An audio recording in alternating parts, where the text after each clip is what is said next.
যে একটি ষড়যন্ত্রমূলকভাবে আমাদের দেশপ্রেমিক বিডিআরকে হত্যা করে প্রতিবেশী কোনো রাষ্ট্রের সুযোগ করে দেওয়ার জন্য এই ব্যবস্থা গ্রহণ করা হয়েছিল। বিডিআর হত্যাকাণ্ডের মধ্য দিয়ে যারা আসল আসামি সেটা তো মিডিয়ার কাছে পরিষ্কার, সমস্ত মানুষের কাছে পরিষ্কার যে সেদিন এই হত্যাকাণ্ড চলাকালীন সময় শান্তিপূর্ণভাবে সমাধানের জন্য শেখ হাসিনা যাদেরকে দাওয়াত দিয়ে গ্রিন টি আপ্যায়িত করেছিলেন, সেই ফজলে নূর তাপস, জাহাঙ্গীর কবির নানক সহ যারা সেদিন এই আলোচনার টেবিলে বসেছিলেন, এগুলো যদি আমাদের সামনে আসে তাহলে সব কিছু পরিষ্কার হয়ে যায়।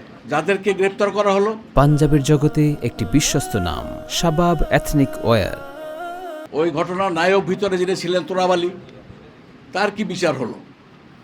সে তো বিচার কাজ শেষ না করেই দুনিয়া থেকে বিদায় হয়ে গিয়েছে। সেনা কর্মকর্তাদের পক্ষ থেকে একটা তদন্ত কমিটি তৈরি করা হয়েছিল।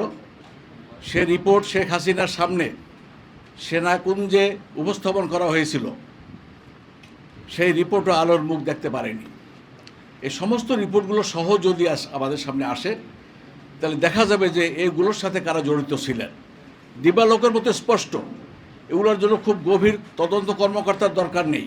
সেদিনের মিডিয়া, সেদিনের সমস্ত ঘটনাবলী, সাধারণ জনগণের যে উপস্থাপনা, যে মন্তব্য, সেগুলো যদি আমাদের সামনে আসে তাহলে দেখা যাবে যে এগুলো সব পরিষ্কার যে একটি ষড়যন্ত্রমূলকভাবে আমাদের দেশপ্রেমিক বিডিআরকে হত্যা করে প্রতিবেশী কোনো রাষ্ট্রের সুযোগ করে দেওয়ার জন্য এই ব্যবস্থা গ্রহণ করা হয়েছিল।